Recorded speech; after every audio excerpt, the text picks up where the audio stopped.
Hello there, very good evening and welcome to the news at 6. I'm Preeti Shilshi. Glad you could join us this Saturday evening. Here are the headlines of this hour. Prime Minister Narendra Modi shares the stage with Bihar Chief Minister Nitish Kumar for the first time after his return to the NDA fold. Announces 10,000 crore rupees fund for 10 private and 10 public universities to make them world-class institutions.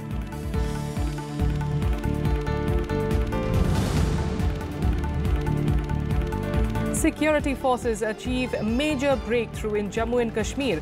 Top Lashkar-e-Toiba terrorists Wasim Shah and Nisar Ahmed Mir are killed in Pulwama district.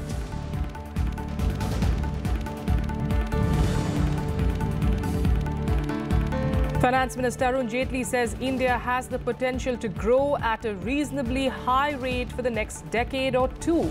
Credits then structural changes made by the government and turnaround in the global economy to achieve this.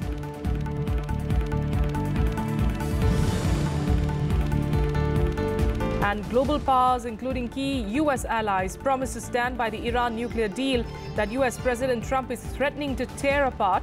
Germany, France, UK and Russia rally together with the European Union. Our top story, Prime Minister Narendra Modi on Saturday said that the centre will work shoulder to shoulder with the Nitish Kumar government for Bihar's growth. Modi, who was on a day-long visit to the state, also attended the centenary celebrations of Patna University and launched several developmental projects. The Prime Minister also shared the stage with the Bihar Chief Minister for the first time since the latter's return to the NDA fold. Prime Minister Narendra Modi on Saturday praised Bihar Chief Minister Nitish Kumar for his commitment towards the progress of Bihar. Speaking at the centenary function of the Patna University, Modi announced a 10,000 crore rupee fund for 10 private and 10 public universities over a period of 5 years to make them world-class institutions. The two leaders were sharing the stage in Bihar for the first time since JDU's exit from the Mahagathbandhan and its return into the NDA fold. A visit to the newly opened Bihar Museum was also part of Prime Minister Modi's itinerary. Nitish ji का जो commitment है, बिहार के विकास के प्रति उनकी जो प्रतिबद्धता है और भारत सरकार पूर्वी भारत के विकास के लिए संकल्पबद्ध है, ये दोनों अवधारणाएं 2022 जब देश आजादी के 75 साल मनाए तो मेरा बिहार राज्य भी हिंदुस्तान के समृद्ध राज्यों की बराबरी में आकर खड़ा रहे, उस संकल्प लेकर के आगे बढ़ना। 1917 में पटना विश्वविद्यालय की भी स्थापना हुई और 1917 में ही बापू बिहार आए और चंपारण सत्याग्रह हुआ। तो जो 1917 का साल है, हम सब लोगों के लिए बहुत ही गौरव का वर्ष है। इसलिए हम लोगों को खुशी है कि पहली बार पटना विश्वविद्यालय के किसी कार्यक्रम में देश के प्रधानमंत्री आए। After attending the Patna University function, the Prime Minister arrived in Mokama, about 96 km from Patna. He launched about half a dozen schemes worth 5,000 crores, including a bridge across the Ganga under the Namami Ganga program. The Prime Minister also laid the foundation stone for national highway projects. मैं विश्वास दिलाता हूं कि भारत सरकार बिहार के कोटि-कोटि जनों के सपनों को पूरा करने में कंधे से कंधा मिलाकर के आपके साथ चलेगी और विकास की यात्रा को नई ऊंचाइयां पर ले जाएगी। Union Ministers Ravi Shankar Prasad, Ramvilas Paswan, Ashwini Chaubey and Upendra Kushwaha were among those present during the event. Unprecedented security arrangements were made for Prime Minister's visit. Bureau Report, Rajya Sabha Television. In a major breakthrough for security forces in Jammu and Kashmir, a top Lashkar-e-Toiba terrorist, Wasim Shah, has been killed in a gunfight in Pulwama district today. Another terrorist, Nisar Ahmed Mir, has also been killed, and security forces have recovered an AK-47 and an AK-56 rifles, along with 6 Kalashnikov and AK magazines. A joint team of Jammu and Kashmir Police, CRPF and Army personnel had launched an operation in Pulwama's Littar village based on specific inputs about the presence of militants. The encounter broke out after the terrorists fired at the approaching security personnel. Police believe that Wasim Shah was the main architect of the unrest in South Kashmir last year and was currently recruiting youths for Lashkar-e-Toiba. He carried a reward of 10 lakh rupees on his head. Unfortunately, a civilian was also killed in the gunfight, while another person was injured. The area of the encounter has been cordoned off. Information पर joint operation launch किया गया, जिसमें RR, CRP और SOG JNK police की मिलकर इसको coordinate search operation launch किया, जो एनकाउंटर में तब्दील हुआ और 1-1.5 घंटे में वो ऑपरेशन कंक्लूड हो गया। अभी वो एरिया की सर्च वगैरह कर रहे हैं और बॉडी रिट्रीव कर रहे हैं और उसमें ये दोनों टेररिस्ट मारे गए। हमारा कोई नुकसान नहीं हुआ और ये एक बहुत बड़ी कामयाबी है हमारे सिक्योरिटी फोर्सेस और पुलिस के लोगों के लिए। No, certainly we need to compliment the security forces. They are doing a commendable job. And I think what is praiseworthy is that in addition to the Central Security Forces, the Special Operation Group of the Jammu Kashmir Police has also come up to the merit and is shoulder to shoulder cooperating in all these operations. They have been successful in eliminating the terrorists and also bringing about a deterrent effect. Finance Minister Arun Jaitley has said that India has the potential to grow at a reasonably high rate over the next decade or two. He credited this to structural changes brought in by the BJP government and the turnaround in the global economy. Addressing an event organized by the US-India Strategic and Partnership Forum in Washington, Jaitley said that the whole environment of doing business has changed in a matter of months. Jaitley also said that when the BJP government came to power, it had the chance to look away, but it took a series of courageous steps like demonetization that will benefit the country in the long term. Pitching India as an investor-friendly destination, the finance minister said that his government has taken steps to improve the ease of doing business.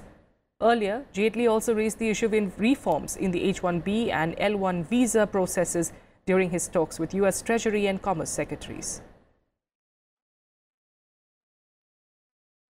Back home in Bengaluru, torrential rains have claimed 2 more lives and 3 others have gone missing. The rain-related death toll in the city has now climbed to 13. Heavy rains flooded Bengaluru on Friday, making matters worse, particularly in the low-lying areas. Here's more on this report. Karnataka Chief Minister Siddaramaiah visited submerged areas of Bengaluru on Saturday. Heavy rains in the city claimed 2 more lives while 3 others are feared dead. The Chief Minister met the victims' families and assured all possible state help to them. He also inspected the damaged roads, directing officials to get rid of potholes as soon as possible. In the last 10 days, 4 people lost their lives in road accidents caused by potholes.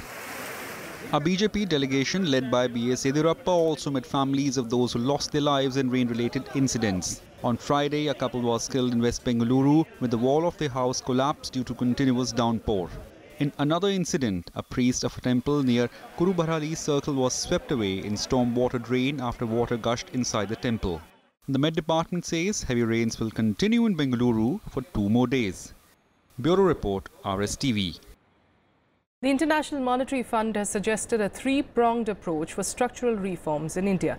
The IMF pointed out 3 policy priorities, including infrastructural reforms, weaknesses of the corporate and banking sectors, and fiscal consolidation through revenue measures. Kenneth Kang, Deputy Director of Asia Pacific Department of IMF, said that the favorable outlook for Asia was an important opportunity for India to push forward with difficult reforms. He also suggested reducing the number of labor laws and focusing on closing the gender gap. IMF suggestions come just a few days after the IMF downgraded India's growth forecast for 2017 over demonetization and GST. Vice President M. Venkaiah Naidu on Saturday took part in the inaugural session of a 2-day international conference jointly organized by the Dr. Babasaheb Ambedkar Open University and IGNOU. Addressing academicians and students in Ahmedabad on the topic of the journey of Indian languages, perspectives on culture and society, the Vice President underscored the role of Indian languages in communication, documentation and creative expression. Calling language the soul of the society, he underscored the need to promote our mother tongue and address the problem of poor language skills at the school level itself.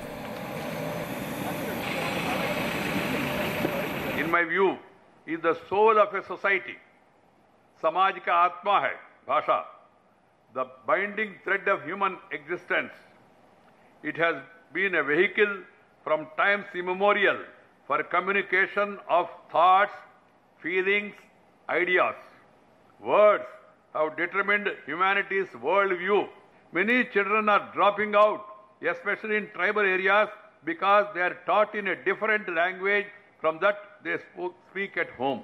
We should have a pragmatic policy to encounter mother tongue, encourage mother tongue at the very early stage of schooling and gradually move on to other languages.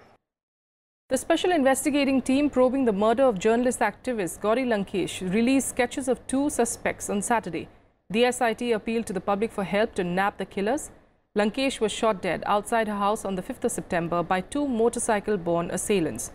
SIT Chief BK Singh said that they identified 2 male suspects and prepared a sketch of the suspects. Although there are only 2 suspects, 3 sketches have been prepared based on different accounts. The SIT has also obtained video clips of a motorcycle rider who is suspected to be involved in the offence. Singh said that about 200 to 250 people have been investigated in relation with the case.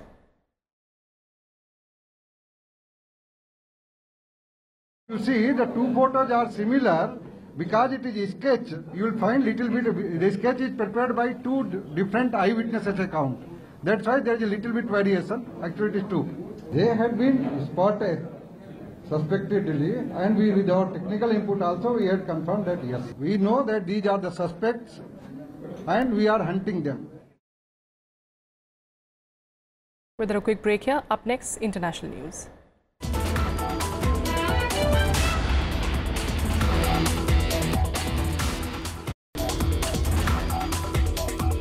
The world today is talking about reactive nitrogen becoming a pollutant. Even though it's a nutrient in our food production system, can become a pollutant if it is in a drinking water source. Sewage becomes the second largest contribution and the fastest growing contributor to reactive nitrogen load. The amount of ammonia, urea, nitrogen that is lost through domestic sewage, if that can be recycled back into crops, you can cut down the fertilizer by as much as 40%. Watch Eureka with Professor N. Raghuram, Dean at School of Biotechnology, GGS Indraprasth University, Dwarka, only on Rajya Sabha television.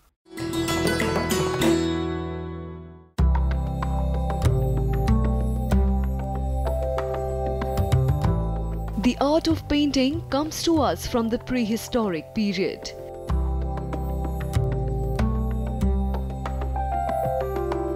Paintings are also a valuable source of information about their age. Like this depiction of the wedding procession of Dara Shikoh. The eldest son of Mughal Emperor Shah Jahan had a Mughal wedding with distinctive Indian elements. Like the veil he wears, to the pomp and show of the Bharat in Hindu weddings.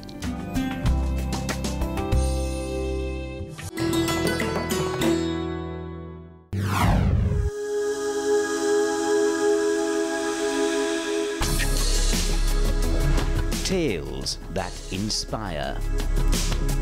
Stories of social change. A salute to diversity. Promoting public discourse. Events that motivate. Inspiring the innovative spirit. Watch Rajya Sabha television documentaries.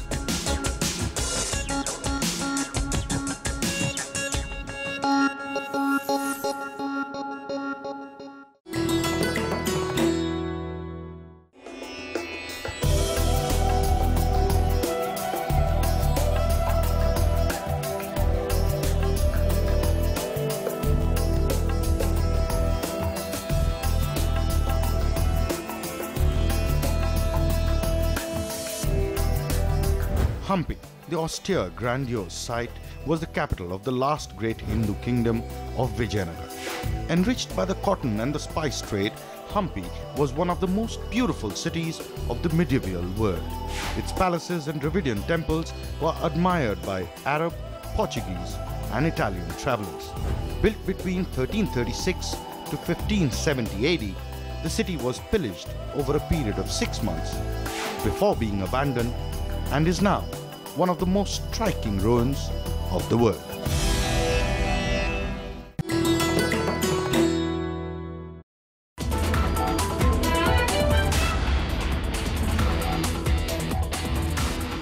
Welcome back. Let's get you some more updates from across the country now in Nationwide.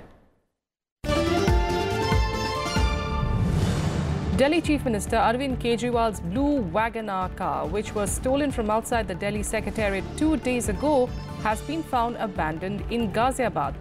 The Delhi police said that their counterparts in Ghaziabad found the car and informed them. However, no one has been caught for the theft so far. Police expects to identify the accused from the CCTV footage from near the site of the incident and have circulated his pictures in different districts of Delhi.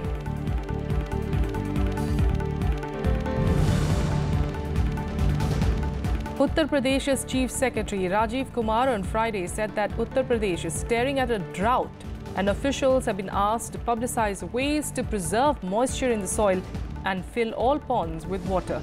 He directed all divisional commissioners and district magistrates to coordinate with respective departments on a priority basis.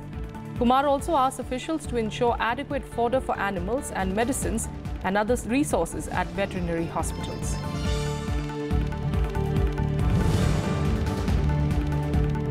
The lawyers of Rajesh and Nupur Talwar have received a certified copy of the Allahabad High Court order acquitting the dentist couple in the murder case of their daughter Arushi and domestic help Hemraj. One of the Talwar's lawyers said that the order will be provided to a special CBI court in Ghaziabad on Monday, which will then issue an order to the Dasna prison authorities to release the couple.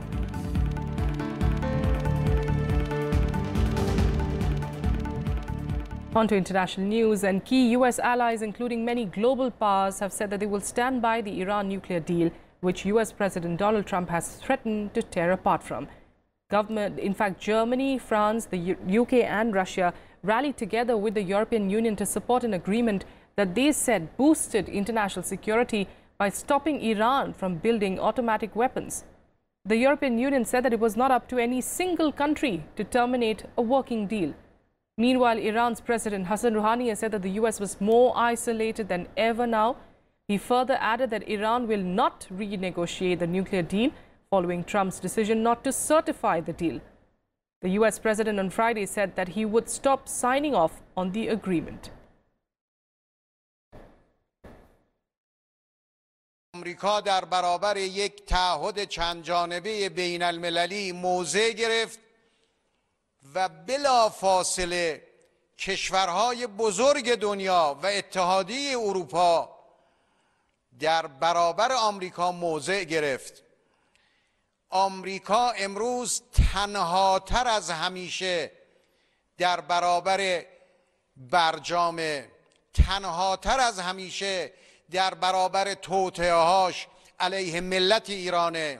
More than 2 years ago, exactly in July 2015, the entire international community welcomed the result of 12 years of intense negotiations on the Iranian nuclear program. 104 pages full of technical details. The Joint Comprehensive Plan of Action, the JCPOA. It is not a bilateral agreement. It does not belong to any single country, and it is not up to any single country to terminate it. Meanwhile, global oil prices closed higher following Trump's decision to decertify Iran's compliance with the landmark nuclear deal. Analysts said such moves, in fact, would significantly push up oil prices as traders fear that the geopolitical tensions could cut off oil exports from the region. France's former culture minister Audrey Azoulay has today been elected as the new head of UNESCO. 45-year-old Azoulay was chosen over Qatari candidate Hamad bin Abdulaziz in an unusually heated vote that was overshadowed by Middle East tensions. UNESCO's executive board selection comes a day after the United States announced that it's quitting the agency because of its alleged anti-Israel bias. Israel also plans to pull out of the world body. Azoulay succeeds outgoing Director General Irina Bokova of Bulgaria, whose 8-year term was marred by financial woes and criticism over Palestine's inclusion as a member. UNESCO's General Assembly will have to sign off next month on the Executive Board's leadership pick, but it's seen as a formality. Même si les enjeux d'aujourd'hui, ce ne sont pas les enjeux d'hier, mais les enjeux d'aujourd'hui, les enjeux de demain, tous passent par l'action collective si nous voulons les affronter, et tous passent par les domaines d'action de l'UNESCO et par ce mandat qui reste tout à fait pertinent. Nearly a week since the wildfires in California began, firefighters are still battling so many of them. In one of the most lethal outbreaks of fires in U.S. history, 36 people have died so far and 200 people are still missing. At least 5,700 homes and other structures have been destroyed by the North Bay fires, reducing entire neighborhoods, especially in the city of Santa Rosa, to smoldering ruins. According to the National Interagency Fire Center, this year's wildfire season is one of the worst in the history of the United States, with nearly 8.6 million acres burned so far.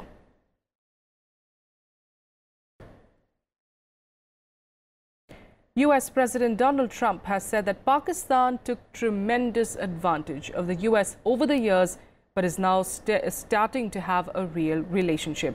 Trump's remarks came a day after Pakistan secured the release of an American-Canadian family from the clutches of the Haqqani terror network 5 years after they were abducted. The operation by Pakistani forces was based on intelligence from the US authorities. He said their release was a positive moment for US relations with Pakistan. Trump had slammed Pakistan for its continued support to terrorist groups and warned Islamabad of consequences if it continued to do so, while announcing his Afghan and South Asia policy in August this year. Yesterday, the United States government, working with the government of Pakistan, secured the release of Caitlin Coleman, Joshua Boyle, and their 3 children from captivity from the Haqqani network, a terrorist organization with ties to the Taliban. The Pakistani government's cooperation is a sign that it is honoring America's wish that it do more to provide security in the region. And here are more updates from across the world in Global Buzz. North Korea is believed to be preparing a launch of a ballistic missile ahead of an upcoming joint naval drill by the US and South Korea. The US Navy said that one of its aircraft carriers will lead the drill in the coming week. US and South Korean military officials suspect the North might be preparing to launch missiles capable of reaching US territory.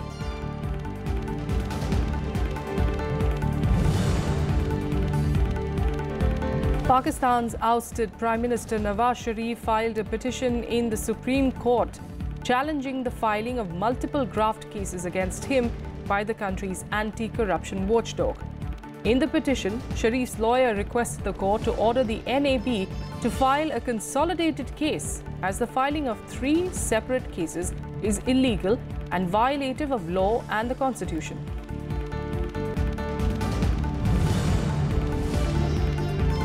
Kenyan police used tear gas to disperse protesters in the country's 3 main cities as a standoff between the government and opposition leaders over a planned repeat presidential election continued. On Thursday, the government had banned demonstrations in the central business districts of capital Nairobi, the coastal city of Mombasa, and the western city of Kisumu. The Interior Ministry said that demonstrators had damaged and looted properties.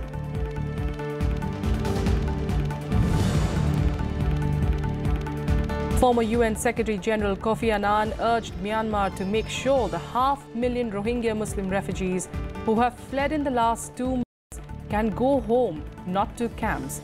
In a recent commission headed by Annan in Rakhine State, he urged Myanmar's government to create conditions that will allow refugees to return with dignity and with a sense of security and help them rebuild in violence-racked Rakhine.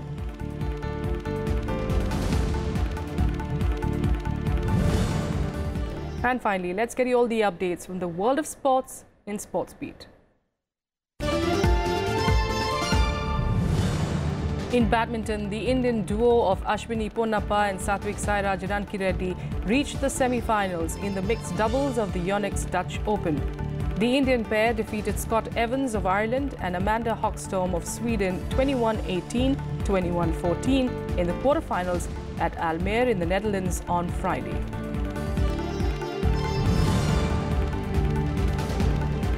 In the Hockey Asia Cup, India beat Bangladesh 7-0 at Maulana Bashani Stadium in Dhaka to book a spot in the Super 4.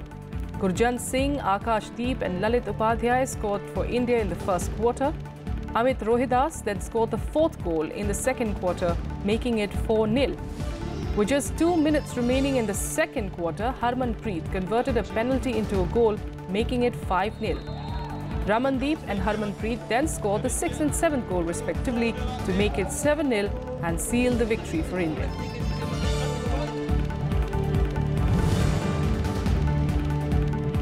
In soccer, Guangzhou Evergrande beat Yanbian Food 4-3 in the Chinese League on Friday. Liu Jian scored the opening goal for Guangzhou Evergrande in the 14th minute. Yanbian then equalized in the 31st minute with a goal. Maruki scored the second goal for Evergrande, making it 3-2. In the 90th minute, Shravali beat Evergrande's goalkeeper and scored a volley to complete his hat-trick. Liu then scored the fourth goal in extra time to make it 4-3 and seal the victory for Evergrande.